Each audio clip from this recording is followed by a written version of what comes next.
The Battlefield 5 alpha has been running for a few days now, and since I'm mostly a pilot in these games, I decided to make this video focusing entirely on the piloting in Battlefield 5. But in short, the planes are laughably terrible at the moment. Though, let's get into why they're so bad and eventually how they can fix it. For starters, they shoot snowflakes for bullets. Seriously, look at how terrible this damage output is.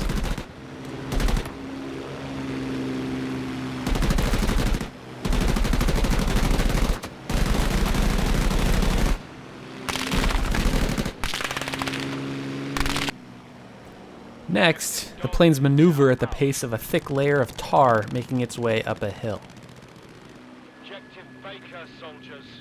And finally, there's absolutely no room for any amount of skill in the current implementation. This is particularly true with mechanics like the boost button, which basically when you press it just lets you go faster and turn better for a couple seconds, and it just refreshes after a small cooldown. And adding these things up equates to planes being utterly useless with no real way to contribute to their team. Now, there's been a bit of a debate in the community over how powerful planes and really any vehicle should be in the Battlefield games.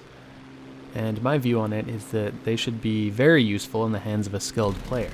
And over the last few Battlefield games, DICE has moved away from that philosophy in favor of a more shallow, more accessible vehicle experience. And that's the thing, I think there's another key element in the debate that a lot of people don't talk about as much. And that is how much skill is involved in using this vehicle, or to put it another way, how easy or difficult is it to be powerful with this vehicle? And to help illustrate that, I made a dumb graph showing the relationship between the skill required and the power of the aircraft in the last few Battlefield games. Now, don't read too much into the exact height of all the bars on the graphs and stuff. I didn't spend a whole lot of time on this, but I'm pretty comfortable saying that this is more or less how the planes have performed in their power levels over the last few Battlefield games. Hopefully one of the first things you notice is how the skill requirement has steadily gone down until where we're at right now in Battlefield 5, at least the alpha, where skill doesn't even mean anything because your planes can't do anything anyway. And conversely, you'll notice that the power of planes has fluctuated quite a bit in the last 4 Battlefield games, starting at Battlefield 3 when it was really, really strong, and then in Battlefield 4 when it was decently strong, and Battlefield 1 again went back to very, very strong. But it just had very little skill required to do well with them. I think it'd be valuable to take a look back at when I think flying was at its best, and that is in Battlefield 3. Because while it's true the jets were very powerful, you needed a lot of skill in order to use them to their fullest potential and go on some pretty nasty kill streaks. Like usually the people with those really crazy records with jets were people that spent dozens and dozens of hours practicing and honing their skills in the jets. You had to really, really focus on managing your speed and getting the most efficient and fastest turn so you could get around behind your opponent.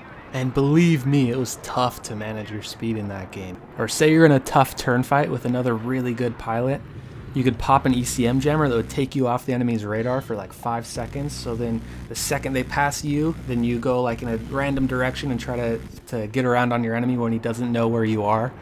There's a lot more potential for strategy and outmaneuvering your opponent. And then when you finally manage to get around on your opponent's tail, it was like the most satisfying feeling ever to line up that shot and then just hose him down into a blazing ball of fire and death. I remember sometimes on like Caspian border, if the enemy was basically dominating the skies, you'd spawn in as a jet on a runway, you'd have to take off, and you couldn't just go flying right at the enemy. You'd have to like slither through the trees on the mountainside and like circle all the way around to their side of the map and like try to sneak attack their helicopters or their planes. And there's just so much more potential for cool stuff like that. And like I don't know, and I'm trying not to like nerd out too much here, but it was so much more satisfying and just it felt a lot cooler when you were flying in that game than it does in any of these newer ones. Like a good pilot or two could just totally turn the tide of a conquest or a rush map. And I get that it's frustrating as an infantryman to get killed by an aircraft and it feels like there's not really anything you could have done differently to avoid it. But guess what? You're playing a battlefield game where there's going to be vehicles, and the vehicles should be useful. They should be able to contribute to their team and get kills and take out tanks and help further the objective. Otherwise, what's the point in having a vehicle other than to make a cool trailer or check a box on the back of the game case? And that's my biggest fear with Battlefield going forward, is that as they cater more and more towards the people that get mad about getting killed by vehicles, then they kind of start to lose what makes Battlefield unique in the first place. So how can they improve the planes in Battlefield 5? Well, I've got a few ideas. First, increase the primary weapon damage, and the secondary weapon damage for that matter, by a lot of all of the planes. And as an aside to that, you should be able to fire your primary and your secondary weapons at the same time. Pretty much every World War II plane could fire its main guns and its cannons at the same time. There were 2 different buttons on their joystick or their control stick, or whatever their plane used. In terms of air versus air combat, I think the time to kill in Battlefield 3 would be a pretty nice goal to shoot for. The second thing is to raise the ceiling by a lot.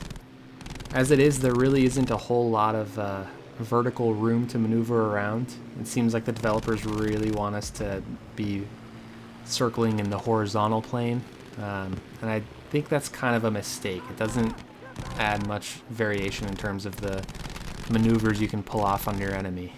Next, and this kind of goes hand in hand with the last point, is increase the maneuverability of all the planes.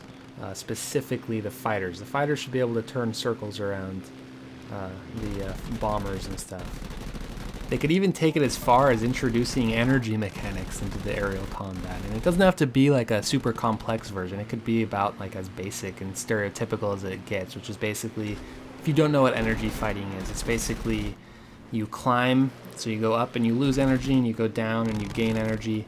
Some planes are better at storing their energy when they climb. These are usually boom and zooming aircraft, so they're usually climbing and ascending and descending a lot, and that makes up the kind of the core of their strategy. And then there's planes that are better at turning circles. Those are usually like the Spitfires or the Japanese Zeros, and that's kind of the retarded version of it. There's a lot more to it than that, but even just like a simple system that kind of emulates that in the very basic sense could be really cool, and it could go a long way in terms of adding a skill gap to this game and being able to utilize each plane differently.